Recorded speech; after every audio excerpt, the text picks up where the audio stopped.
ポール・マッカートニーの演奏スタイルについてですが、最大の特徴は左に構えるということですね。ロックはルックスですので、格好は似せたいところですね。やはり、それはそれとして、この立って構えた時にネックが水平になってます。非常に難しいですね。未だにできないですね。自分の演奏とかをビデオで後で見ると必ずこうなってますね。あららっていう感じになります。できるだけ、水平に近づけたいというのがありますね。それと、ベースの位置ですね。よく言われるのはこのベースのお尻のラインが体からあまり出ない。どうしても弾くのに一生懸命になるとやっぱりこうなってしまいます。じゃなくて少し手を添えるだけという意識で、練習したいなと思いますね。で、なぜポールは水平だったのかと、水平なのかと、ネックがですね、なんであんな、弾き方になったのかなって考えると、このヘフナーベースはヘッド落ちするらしいですね。これはなりませんけども、立った時にこれが落ちてくるらしいですね。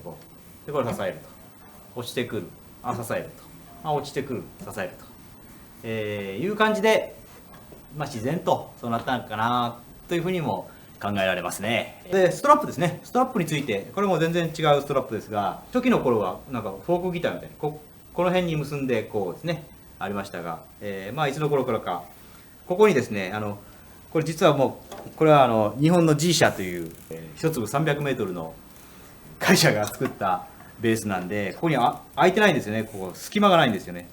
普通本物はここに隙間があるらしくてですね、なんかここで結んでやってますね。でここですね、なんかこういうフックをつけて、これも全然違いますよね。苦肉の策でこういう風にしてますが、ここに引っ掛けてますね。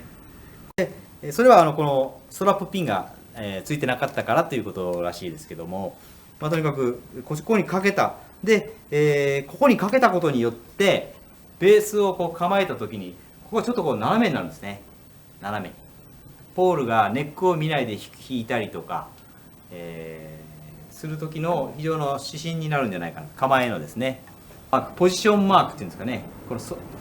これとは違ってここにもあったはずなんで、これもないんですよね。だからどこが何フレットかっていうのはなかなかわからないんですが、ちょっと斜めになっていることによってここだっていうのがわかるわけですね。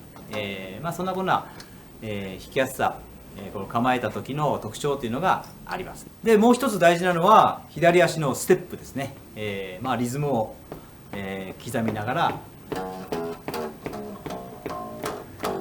すね、必ずやっていますね。かかとをつけてつま先いってみましょうかね。1、2、3、4、5、2、3、4、5ですね。そんな感じで必ず、リズムを刻んでベースを弾いてます。ですんで、ジョージがこっちに、来た時にはポールは、左足でステップするとジョージの邪魔になりますんで、右足で、ステップを変わったりですね。She Loves You とかですね。これはなかなか難しいですね。ここまではできませんけどもですね。その辺ポール結構気を使ってますよね。そういうことでございました。というわけでポールの演奏スタイルについてでございました。見た目が勝負でございますのでね、頑張っていきましょうというわけでございました。ではまた会いましょう。See you next time!